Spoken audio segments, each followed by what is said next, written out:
Stake holder से मिलने का अवसर मिला है। मेरी तरफ से आप सबको अनेक अनेक शुभकामनाएं। भारत रक्षा क्षेत्र में कैसे आत्मनिर्भर बने, इस संदर्भ में आज का ये संवाद मेरी दृष्टि से बहुत अहम है।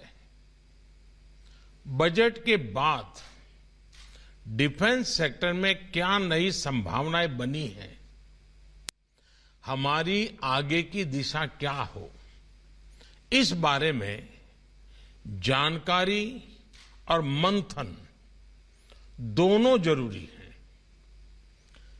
जहां हमारे वीर जांबाज ट्रेनिंग लेते हैं, वहां हम अक्सर कुछ ऐसा लिखा हुआ देखते हैं कि शांति काल में बहाया हुआ पसीना युद्ध काल में रक्त बहने से बचाता है।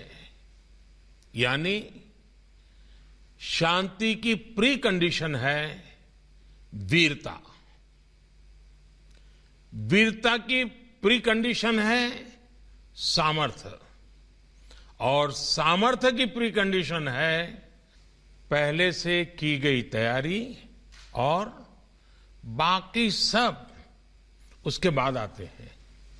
हमारे यहां ये भी कहा गया है, सहनशीलता, क्षमा, दया को तभी पूजता जग है, बल का दर्प चमकता उसके पीछे जब जगमग है। साथियों, हथियार और मिलिट्री इक्विपमेंट बनाने का भारत के पास सदियों पुराना अनुभव है। आजादी के पहले हमारे यहां सैकड़ों ऑर्डिनेंस फैक्ट्रियां होती थी। दोनों विश्व युद्धों में भारत से बड़े पैमाने पर हथियार बनाकर भेजे गए थे, लेकिन आजादी के बाद अनेक वजहों से इस व्यवस्था को उतना मजबूत नहीं किया गया जितना किया जाना चाहिए था। हालत यह है कि स्मॉल आर्म्स के लिए भी हमें दूसरे देशों की तरफ देखना पड़ता है। आज भारत विश्व के सबसे बड़े डिफेंस इंपोर्टर्स में से है, और ये कोई बड़े गौरव की बात नहीं है। ऐसा नहीं है कि भारत के लोगों में टैलेंट नहीं है, ऐसा नहीं है कि भारत के लोगों में सामर्थ्य नहीं है। आप देखिए, जब कोरोना शुरू हुआ तब भारत एक भी वेंटिलेटर नहीं बनाता था।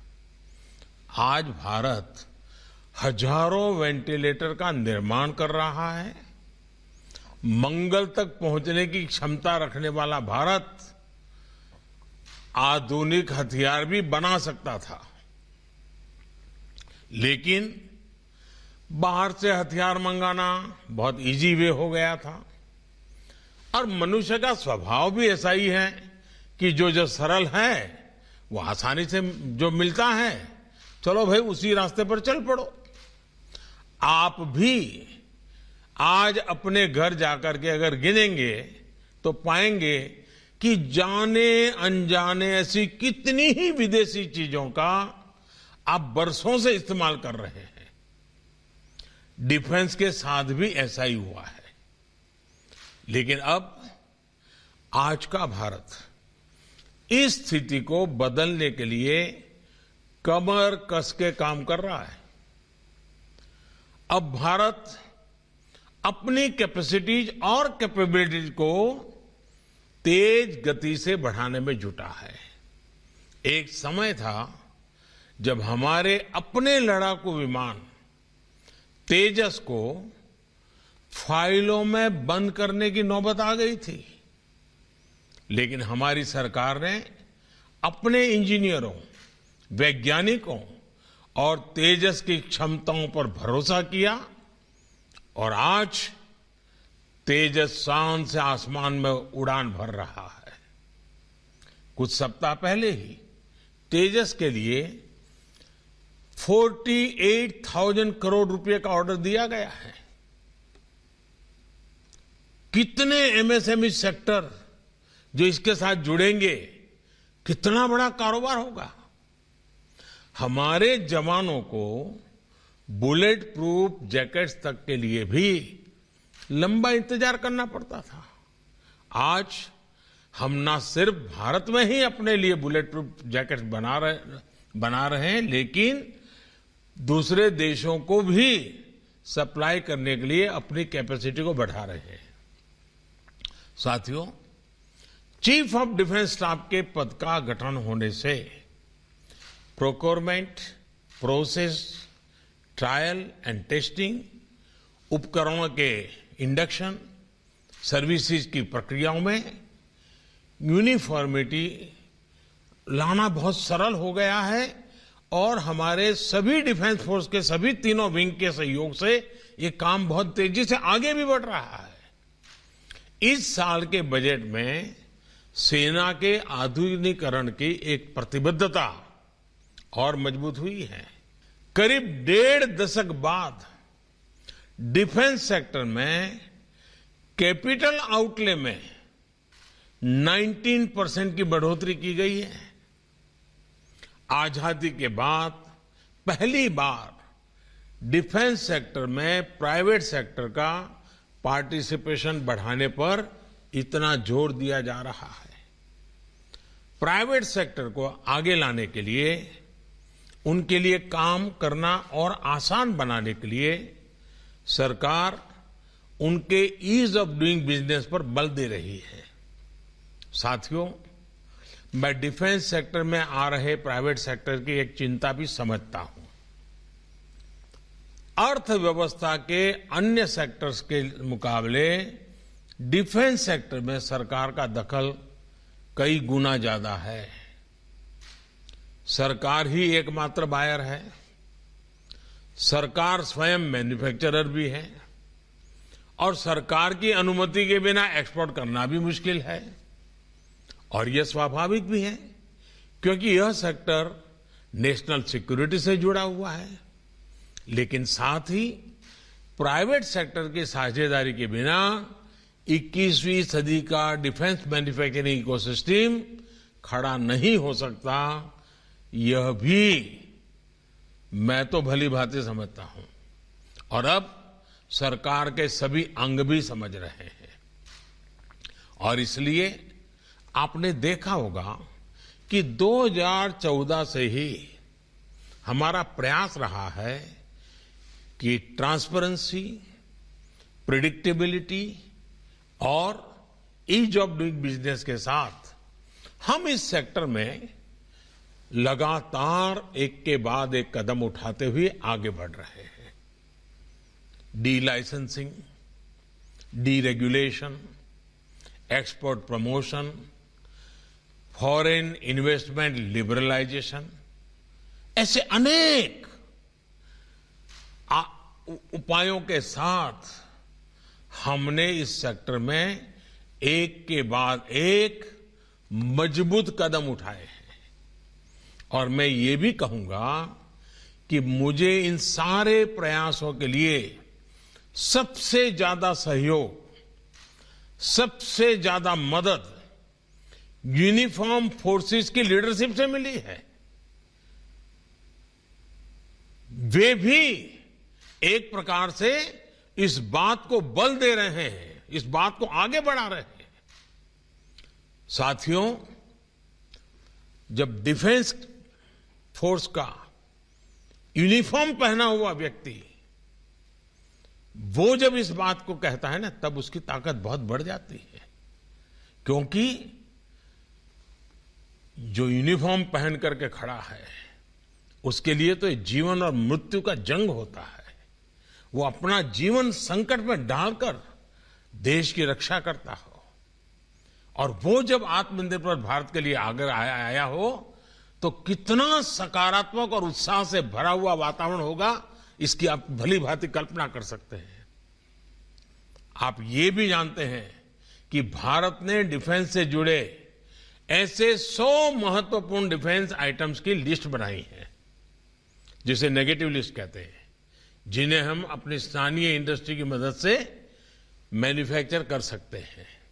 इसलिए टाइमलाइन इसलिए रखी गई है ताकि हमारी इंडस्ट्री जरूरतों का पूरा करने का सामर्थ्य हासिल करने के लिए प्लान कर सके। सरकारी भाषा में ये नेगेटिव लिस्ट है, लेकिन मैं इसको जरा अलग तरीके से देखता हूं। जिसको दुनिया नेगेटिव लिस्ट के नाम से जानती है, मेरी दृष्टि से ये आत्मनिर्भरता की भाषा में पॉजिटिव लिस्ट है। ये वो पॉजिटिव लिस्ट है जिसके बल पर हमारी अपनी मैन्युफैक्चरिंग कैपेसिटी बढ़ने वाली है। ये वो पॉजिटिव लिस्ट है जो भारत में ही रोजगार निर्माण का काम करेगी। ये वो पॉजिटिव लिस्ट है जो अपनी रक्षा जरूरतों के लिए हमारी विदेशों पर निर्भरता को कम करने वाली है।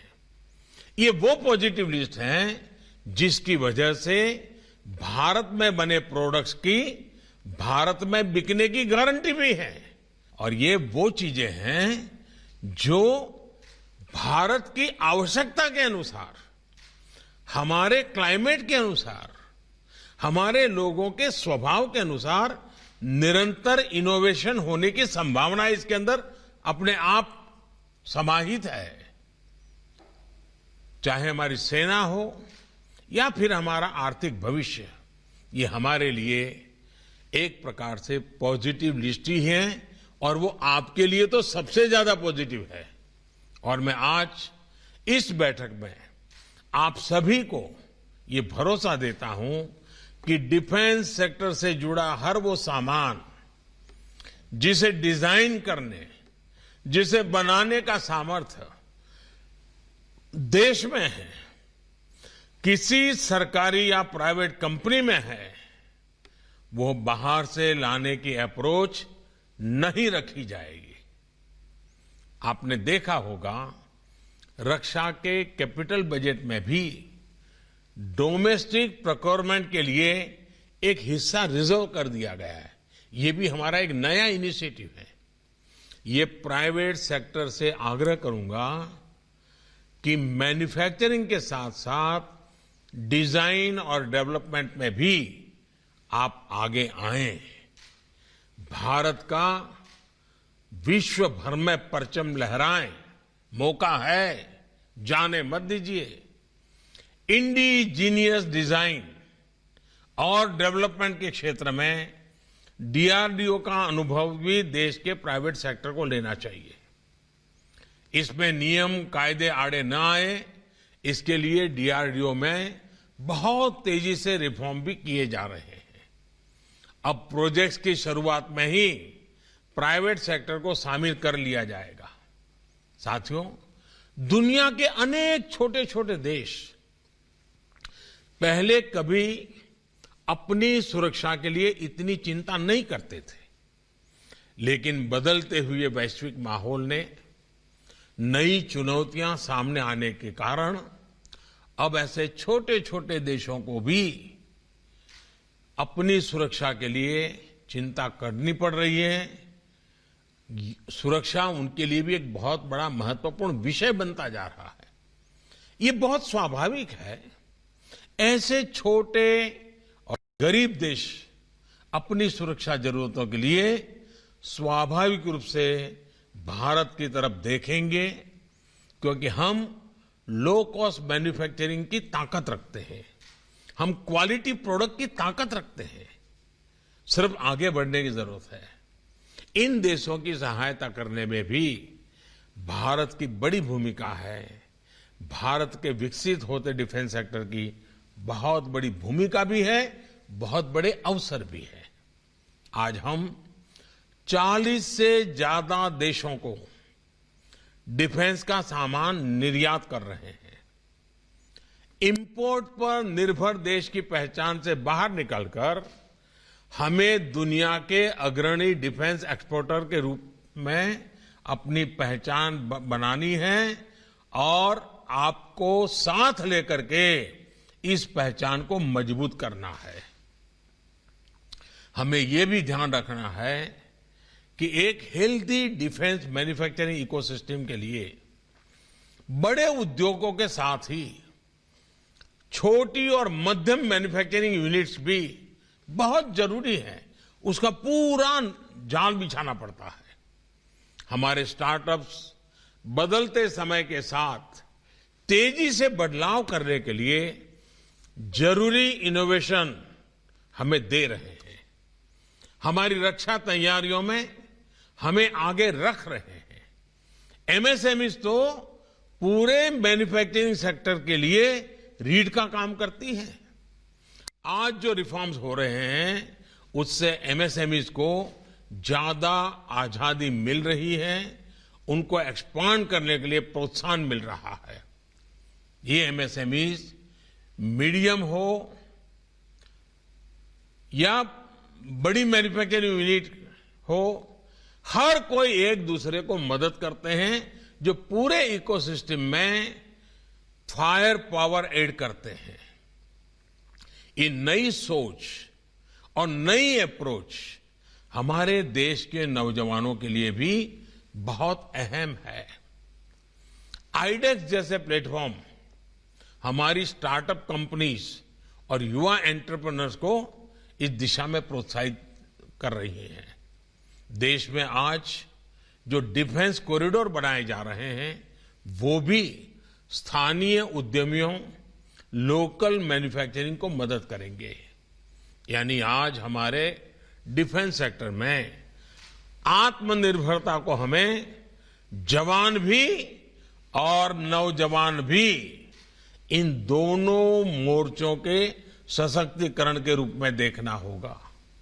साथियों, एक समय था जब देश की सुरक्षा जल, थल और नभ की सुरक्षा से ही संबंधित थी।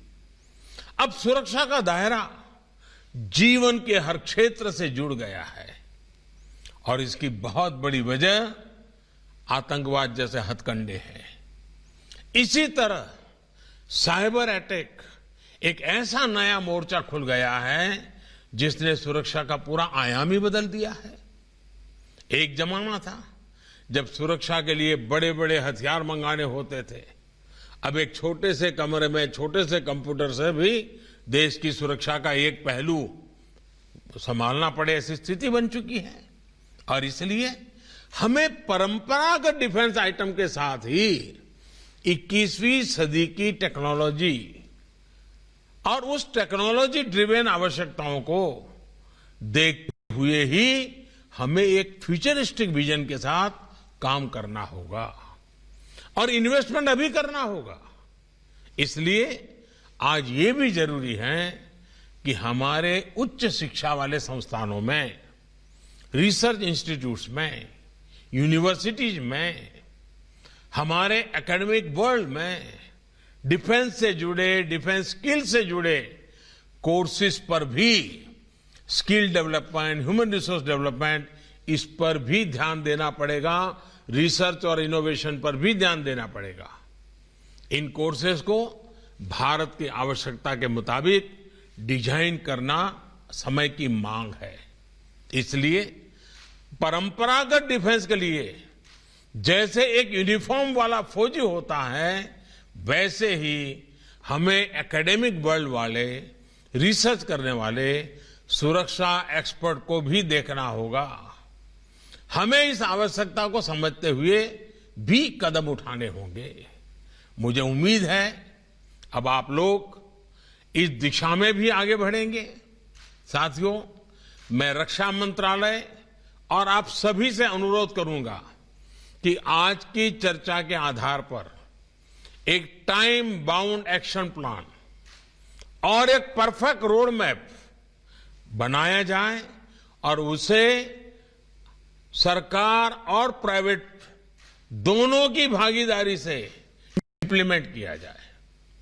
आपकी चर्चा, आपके सुझाव देश के रक्षा क्षेत्र में नई ऊंचाइयों पर ले जाएं, इसी कामना के साथ मैं आज के वेबिनार के लिए, आपके उत्तम विचारों के लिए और देश को सुरक्षा क्षेत्र में आत्मनिर्भर बनाने के संकल्प के लिए बहुत बहुत शुभकामनाएं देता हूं। बहुत बहुत धन्यवाद।